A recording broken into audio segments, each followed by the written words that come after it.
আসসালামু আলাইকুম। আশা করছি সবাই অনেক বেশি ভালো আছেন। আজকে হাজির হয়েছি খুবই উপকারী একটি রেসিপি নিয়ে, হোমমেড স্লাইস চিজ। আর এই স্লাইস চিজটা তৈরি করেছি আমি মাত্র ৩টি উপকরণ দিয়ে। এই চিজটা তৈরি করা একেবারে সহজ। হুবহুব রেসিপি দেখে যদি একবার বাসায় ট্রাই করেন তাহলে অবশ্যই আপনাদের স্লাইস চিজগুলো এরকম বাজারে কিনা চিজের মতো হবে। কিভাবে তৈরি করেছি তারে প্রস্তুত বানালে চলুন দেখে আসি। স্লাইস চিজ তৈরি করার জন্য প্রথমে আমাদের যা লাগবে সেটা হলো তরল দুধ। এখানে আমি ১ লিটার তরল দুধ নিয়েছি। এখানে গরুর খাঁটি দুধটা নিয়েছি। এখন এই দুধটা দিয়ে ছানা কাটানোর জন্য এটাকে হালকা জাল করে নিব। তবে এটাকে পুরোপুরি একেবারে বলক তুলে নিব না। হালকা যখন গরম হয়ে আসবে তখন এটাকে আমি ছানা কেটে নিব। দুধটা যখন হালকা গরম হয়ে আসবে তখন একটা আঙ্গুল চুবিয়ে দেখবেন, যখন ৫ সেকেন্ডের মতো আঙ্গুলটি চুবিয়ে রাখা যায় ওরকম গরম হলে এখানে আমি দিয়ে দিব হাফ কাপ ভিনেগার। ভিনেগারটা দিয়ে এখন আস্তে আস্তে নাড়াচাড়া করে মিশিয়ে নিচ্ছি। আর এই পর্যায়ে দেখতে পাচ্ছেন এটা কিন্তু ছানা কাটতে শুরু করেছে। এটাকে আমি আস্তে আস্তে নেড়ে চেড়ে সবগুলো ছানা একসাথে করে নিচ্ছি। এখন এই ছানা তুলে আমরা ঠান্ডা পানিতে ধুয়ে নিব। আমরা যে ভিনেগার দিয়েছি, ভিনেগারের যে গন্ধ সেটা যেন চলে যায় তার জন্যে ভালো করে ধুয়ে এটাকে ভালো করে চিপে নিতে হবে। আপনারা চাইলে একটা পাতলা সুতি কাপড় দিয়েও এটাকে নিংড়ে নিতে পারেন, তবে আমি হাত দিয়ে ভালো করে নিংড়ে নিয়েছি। আমি একটা পলিথিনে করে এটাকে আধা ঘন্টার জন্যে নর্মাল টেম্পারেচারে রেখেছিলাম ফ্রিজের। তো এখন এটাকে সরাসরি ব্লেন্ডারে দিয়ে ব্লেন্ড করে নিব। আমি এটাকে ভেঙে নিয়েছি, সাথে সামান্য কিছুটা পানি দিয়ে এখন এটাকে ব্লেন্ড করে নিব। যখন ব্লেন্ড হয়ে যাবে তখন এটাকে নামিয়ে আমি বাকি উপকরণগুলো এতে দিয়ে দেব। এটাকে এখন আমি পুরোপুরি ব্লেন্ড করে নেই নাই। এখন এই পেস্ট করা ছানা দিয়ে দিব half teaspoon orange food colour.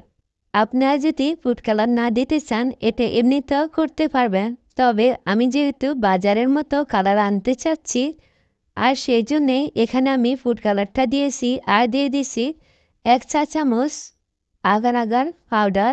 এখন এই সব কিছু একসাথে ব্লেন্ড করে নিব। এখন ভালো করে এটাকে ব্লেন্ড করে নিব যেন এটাতে কোনো দানা না থাকে। একেবারে সুন্দর স্মুথ একটা পেস্ট তৈরি হয়। এই তো আমি ব্লেন্ড করে নিয়েছি। দেখতেই পাচ্ছেন একেবারে স্মুথ একটা ব্যাটার তৈরি হয়েছে। এখন চুলায় একটি ফ্রাই প্যান বসিয়েছি আর এতে আমি সরাসরি চানার পেস্টটি ঢেলে দিয়েছি।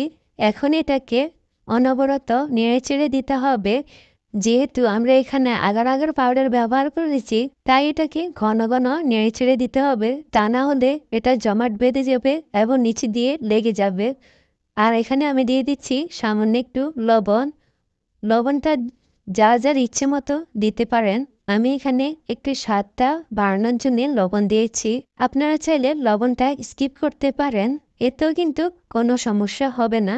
আর চুলার ফ্লেমটা কিন্তু মিডিয়াম ফ্লেমে থাকবে, কোনোভাবে হাই ফ্লেমে এটাকে রান্না করা যাবে না। এটাতে কিন্তু খুব ভালোভাবে বলক উঠে গেছে আর আমি কিন্তু নাড়াছাড়া বন্ধ করি নাই। এটা কিন্তু এই পর্যায়ে অনেকটাই ঘন হয়ে গেছে। আর এখন এটাকে নামিয়ে নিব। আর সাথে সাথে যে কাজটা করতে হবে, এটা যে পাত্রে সেট করবেন ওই পাত্রটা ঠিক করে নেবেন। তো আমি ট্রেতে এটাকে সেট করব আর তাতে আমি সামান্য তেল ব্রাশ করে লিকুইডটা ঢেলে দিব। এখন আমি এটাকে সমান করে নেওয়ার জন্য একটা খুসনি দিয়ে এটাকে সমান করে নিচ্ছি। আপনাদের সুবিধা অনুযায়ী যে কোনো জিনিস দিয়ে এটাকে এভাবে সমান করে নিতে পারেন। তো আমি এটাকে সমান করে নিচ্ছি, দেখতেই পাচ্ছেন। তবে এই কাজটা খুবই দ্রুত করতে হবে, তা না হলে এটা জমাট বেঁধে যাবে। এই তো আমার এটা সেট করা হয়ে গেছে। এখন এই ট্রেটাকে আমি ফ্রিজের নর্মাল টেম্পারেচারে রেখে দিব ২ ঘন্টার জন্যে। তাহলে ফিরে আসছি ২ ঘন্টা পরে। আর ২ ঘন্টা পরে আমি ট্রেটাকে বের করে নিচ্ছি। দেখতেই পাচ্ছেন এটা কতটা পারফেক্টভাবে বসে গেছে। আমি হাত দিয়ে দেখিয়ে দিচ্ছি, এটা একটু হাতে কিন্তু লাগে নাই। আমি এখন একটা চাকু দিয়ে এটার চারপাশ কেটে নিচ্ছি। এতে করে চিজের স্লাইসগুলো খুব সহজে উঠানো যাবে। তো এটাকে আমি এখন চিজের স্লাইস যেভাবে করে কাটা হয় আমি ওইভাবে কেটে নিচ্ছি। দেখতেই পাচ্ছেন চিজগুলো কতটা পারফেক্ট, কতটা সুন্দর হয়েছে। আর সহজেও আমি চিজের স্লাইসগুলো তুলে নিচ্ছি। তো এইভাবে করে আপনারা বাড়িতেই এভাবে স্লাইস চিজ তৈরি করে নিতে পারেন। রেসিপিটি যদি জানা থাকে, বাজার থেকে কিন্তু স্লাইস চিজগুলো খুবই চড়া দামে কিনে থাকি। কিনা স্লাইস চিজে অনেক বেশি উপকরণ দিয়ে থাকে, বিশেষ করে রেনিট ব্যবহার করা হয়।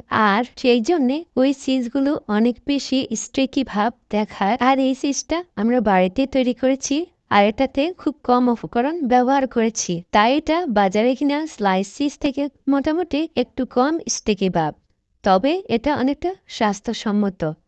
তো আজকের ভিডিওটি এখানেই শেষ করছি। সবাই অনেক বেশি ভালো থাকবেন, সুস্থ থাকবেন। আল্লাহ হাফেজ।